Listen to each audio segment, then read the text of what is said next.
Hoje nós vamos conhecer uma das igrejas mais antigas do Brasil. É a Catedral São Salvador do Mundo, de Olinda e Recife. E no programa de hoje, primeiro nós vamos conferir uma entrevista com o cura desta catedral, que é o padre João Bosco. Depois tem Tobias Machado desvendando mistérios dessa igreja. O seminarista Everton, que também vai nos contar uma particularidade desta catedral. E a historiadora Gisele Medeiros. Tudo isso e muito mais num programa todo especial que a TV Evangelizar preparou especialmente para você. Vem comigo.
Padre João Bosco, cura desta catedral, gratidão por acolher a equipe da TV Evangelizar aqui nesse templo sagrado, tão histórico, tão importante para o nosso país.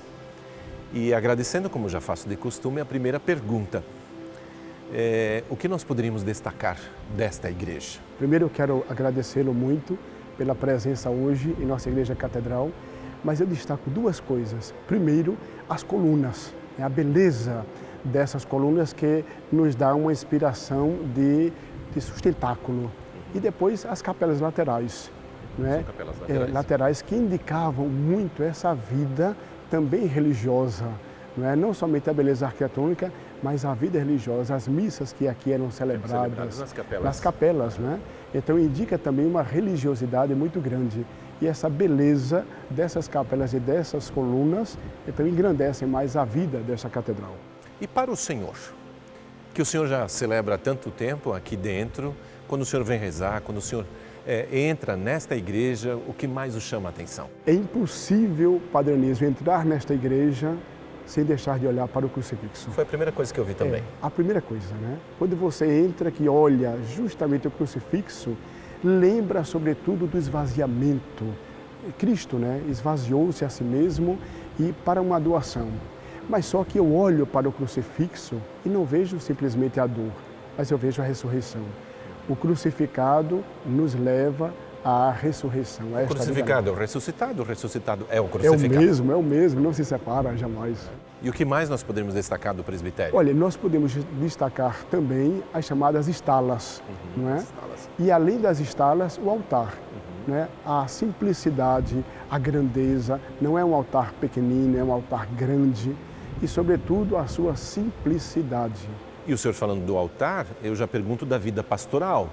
Aqui, ao mesmo tempo que é uma igreja que vem turistas assim, sem parar, né? Ela também tem vida pastoral, ela também tem celebrações eucarísticas. O que acontece de celebrações e de vida pastoral nesta igreja? Muito bem, olha, aqui não é uma paróquia, não é sede paroquial. Nós estamos ligados a uma paróquia de São Pedro. Por isso o senhor não é pároco? Por isso eu não sou pároco, Eu sou o cura da catedral. Então, aqui nós temos missa aos domingos. Aqui é a igreja do bispo, Então o bispo vem aos domingos, quando ele não pode, eu então presido. E aqui nós temos gente de várias comunidades que vem aqui, de várias paróquias, tanto de Olinda como de Recife, Além da vida pastoral, digamos assim, de sacramentos, aqui nós realizamos casamentos, batizados, também, Nós temos um grupo de oração às segundas-feiras, Nós temos aqui, agora, estamos organizando um grupo de guias turísticos. Além do mais, uma outra coisa é o contato com as empresas de viagens. né? Eles nos informam os grupos que virão e aqui nós procuramos recepcioná-los da melhor maneira possível, inclusive acolher bem também é evangelizar. Claro. E além de acolhê-los muito bem, é proporcionar momentos de oração. Não é? Há pessoas que vêm como turistas e que, vendo a presença de um padre, eu posso me confessar? Claro, com certeza, não é? E também é uma outra realidade. Primamos pelo acolhimento, especialmente pelo acolhimento. E o senhor me contava em off antes que, justamente por causa do acolhimento, acolher as pessoas que vêm inclusive de outros países, se pensa inclusive de ter celebrações em outras línguas, é isso? Muito bem, bem pensado. Olha, nós teremos aqui, estamos organizando, Padre Anísio, inclusive com equipes nesses idiomas, italiano, alemão, espanhol e inglês. Então, cada domingo do mês nós teremos uma missa à tarde, às 16h30, num desses idiomas, né? Muito bem, parabéns. Agora, interessante, viu, Padre Anísio, quantas pessoas chegam, não é? Olham o conjunto arquitetônico e muitas perguntas, onde está o túmulo de Deus da Câmara? Sim. Então, é uma figura realmente muito notável. Conhecida. Como ele não podia falar aqui dentro do Brasil, falava fora e se tornou muito conhecido. Se tornou muito conhecido, né? Inclusive, eu estava falando com a senhora aqui que nos acolheu. Ela disse que ela conheceu pessoalmente Dom Helder e todas as manhãs ela ouvia um programa ao vivo, um olhar sobre a cidade. Um olhar sobre a cidade. O senhor também ouvia? Justamente, eu ouvia e tive, depois da ordenação, 2 dias depois, eu fui receber uma bênção de Dom Helder Câmara. E sabe o que me chamou a atenção? Quando eu fui, no final da conversa, pedi a bênção a ele, ele disse, não, é você que tem que me abençoar. É o sacerdote. É o sacerdote, né? Então isso me marcou muito na figura de Dom Helder Câmara. E eu digo a você, o que marca a vida de Dom Helder? A de oração. Dom Helder acordava de madrugada para rezar e celebrava muito bem a Santa Missa. Então este marco é que deve ser também explorado na figura de Dom Helder Câmara. Ele somente era caridoso porque era um homem de oração. Justamente, porque rezava e rezava piedosamente e vivia o que rezava. Não é? Dom Helder Câmara. Padre João Bosco, muito obrigado pela comida. Nada, Padre, bem-vindo mais uma vez. Eu que agradeço. Deus nos abençoe e continuem aí nesta evangelização, porque atinge muitas pessoas, sem dúvida alguma. Amém. Muito obrigado. Tudo de bom.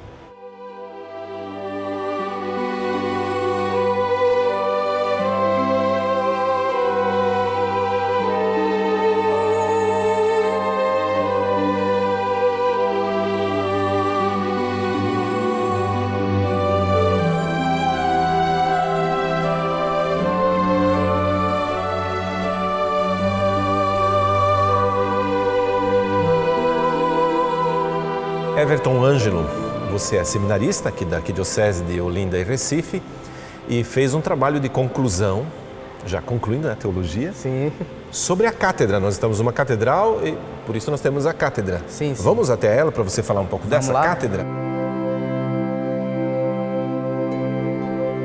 Por favor, Everton. Na verdade, quando uma diocese é criada, uma igreja é escolhida para abrigar a cátedra do bispo, que é a cadeira do bispo, que tem uma longa história da antiguidade, etc., do Império Romano, do mundo grego. Essa cátedra foi cristianizada e passou a significar o magistério do bispo. Então, como eu já disse, quando uma diocese é criada, uma igreja é escolhida para abrigar a cátedra. Essa igreja passa a se chamar catedral, que de certa maneira ela tem uma primazia sobre todas as outras igrejas pelo fato de abrigar a cátedra do bispo, que evidencia o seu magistério na sua diocese. Everton, esta é a cátedra original? Não. Essa cátedra, na verdade, é uma adaptação da cadeira do deão. O que é o deão? Existia um grupo de padres chamado cabido que ajudava o bispo a governar a diocese. Quase que o seu conselho. Sim, o conselho. E o deão, que é o decano mais velho dentre esses padres, tinha uma cadeira especial. Então, no tempo do governo de Dom Fernando, que até há pouco tempo, era o arcebispo de Olinda e Recife, essa cadeira foi adaptada para se tornar cátedra. A cátedra. Tanto é que ainda está com o brasão dele. Nós já temos um novo arcebispo, Dom Paulo Jackson, mas deve ainda está. Vamos fazer outro brasão, sim. Mas por enquanto ainda é o brasão de Dom Fernando Saburido. Everton, muito obrigado por sanar esta dúvida para nós. Obrigado. Agora eu quero chamar direto dos estúdios da TV Evangelizar, meu amigo Tobias Machado, que vai nos contar algumas particularidades da história e da construção desta igreja. Tobias, é com você.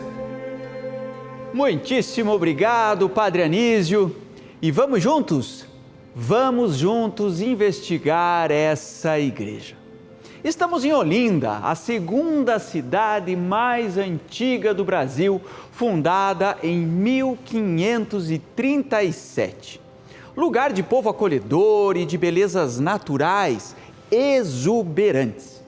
Mas também lugar expressivo da fé católica e de magníficas igrejas, como a que estamos conhecendo hoje. Assim como a cidade, a sede Olinda, que também pode ser chamada Catedral do Santíssimo Salvador do Mundo, é uma das igrejas mais antigas do país.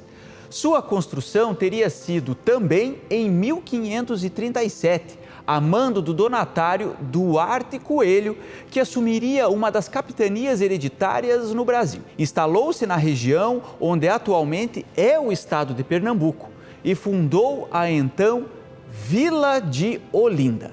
Inicialmente, a igreja foi edificada em taipa, uma técnica de se construir com barro.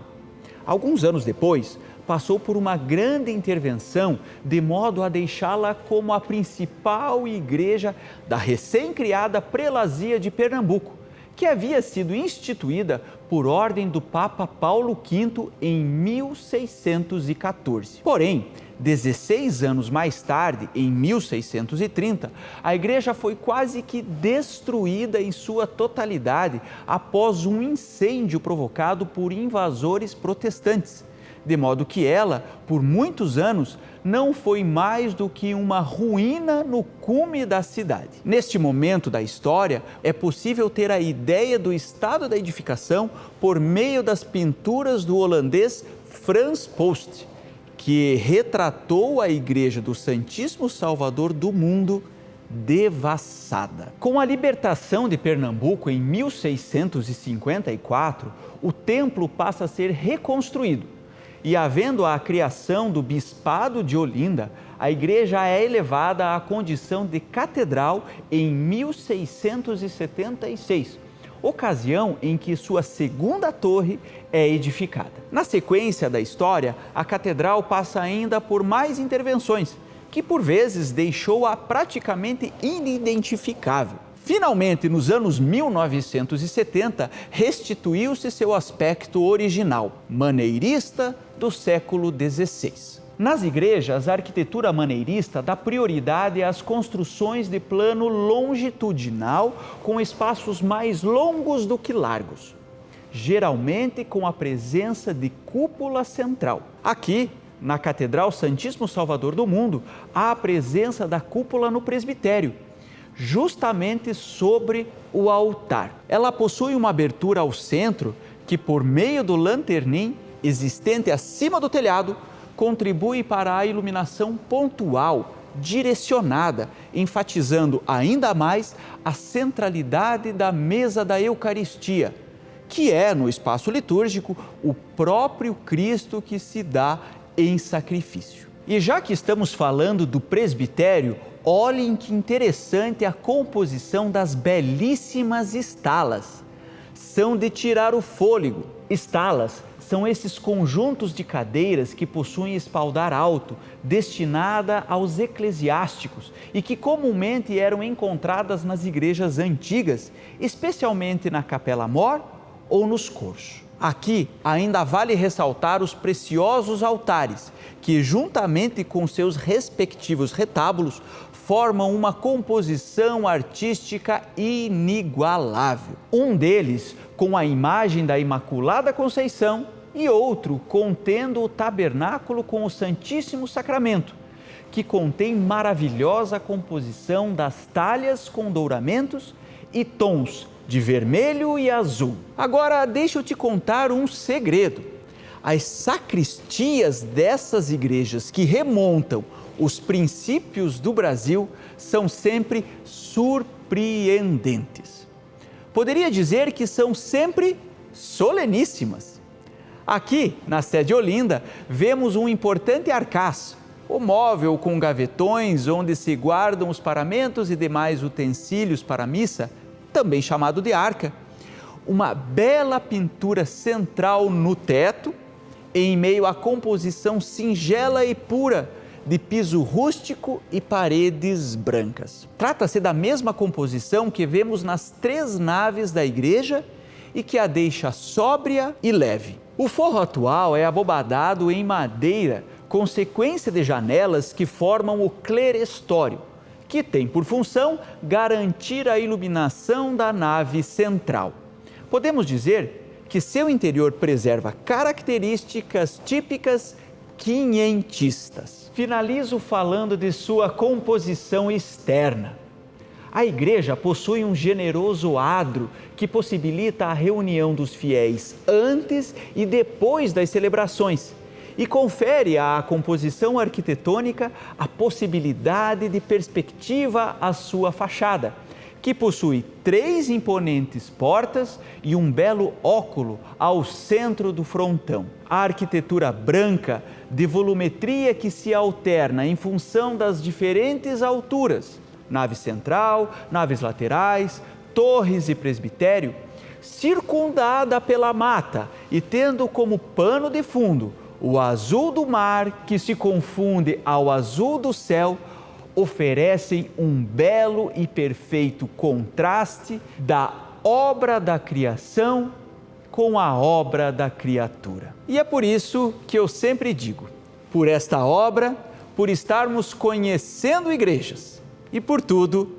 Deus seja louvado. Padre Anísio, mesmo aqui do estúdio, estou me sentindo como se estivesse aí.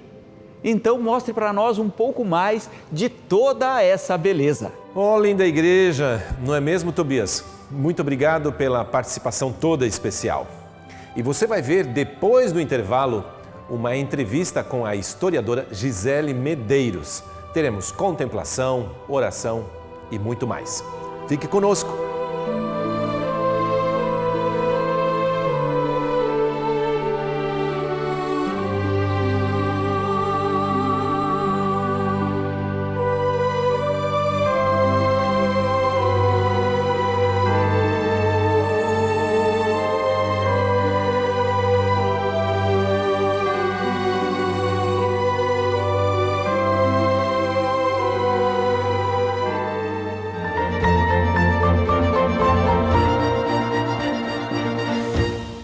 A TV Evangelizar também está no Instagram. Segue a gente por lá.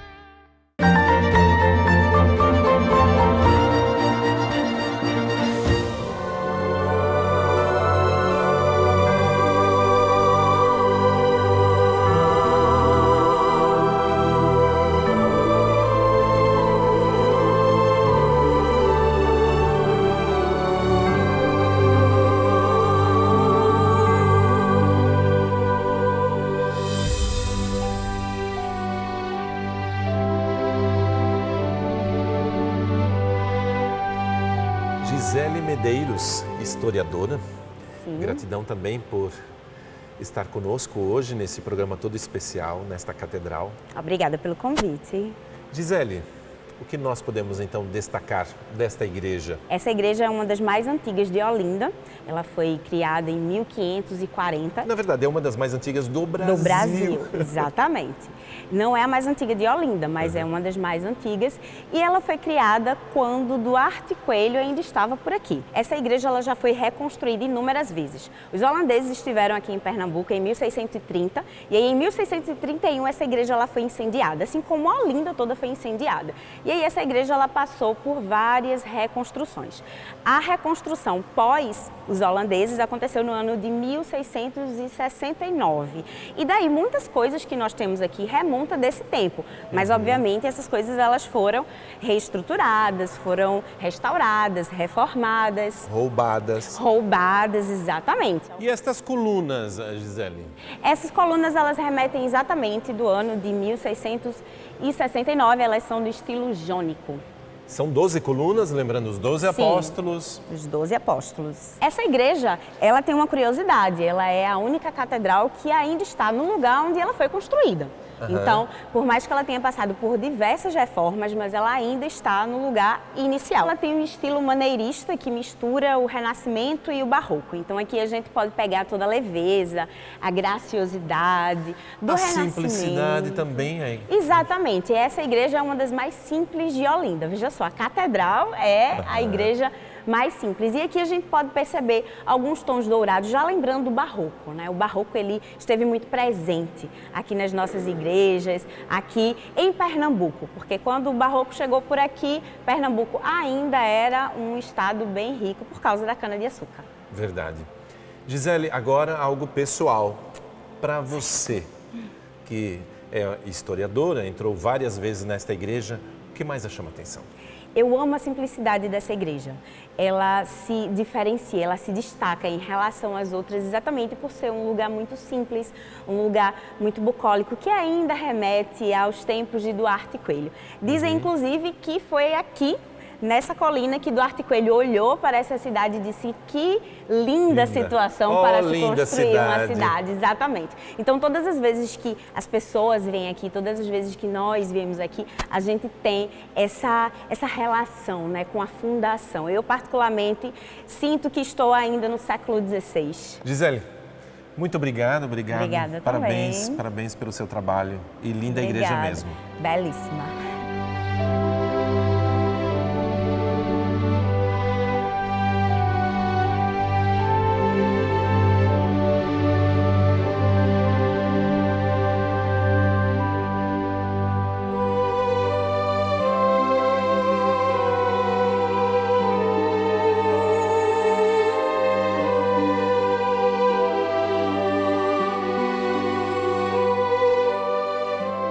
Depois da conversa com o padre, arquiteto, seminarista e a historiadora, agora chegou o momento de curtir esta beleza, o momento de contemplar.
É tradição já no nosso programa que quando conhecemos uma nova igreja, nós temos direito de fazer um pedido.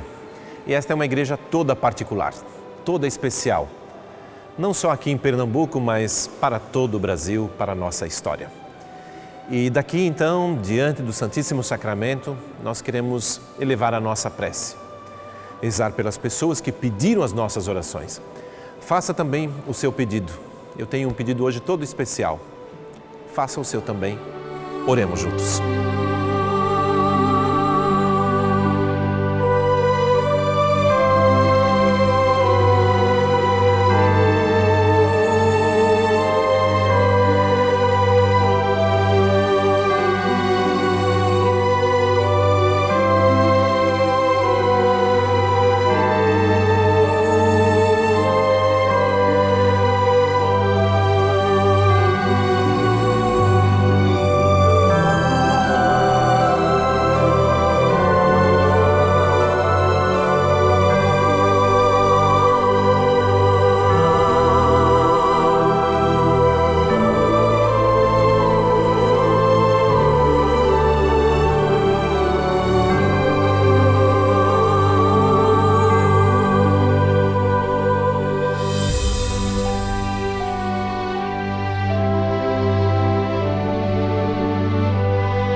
linda igreja, lindo programa, especial para você.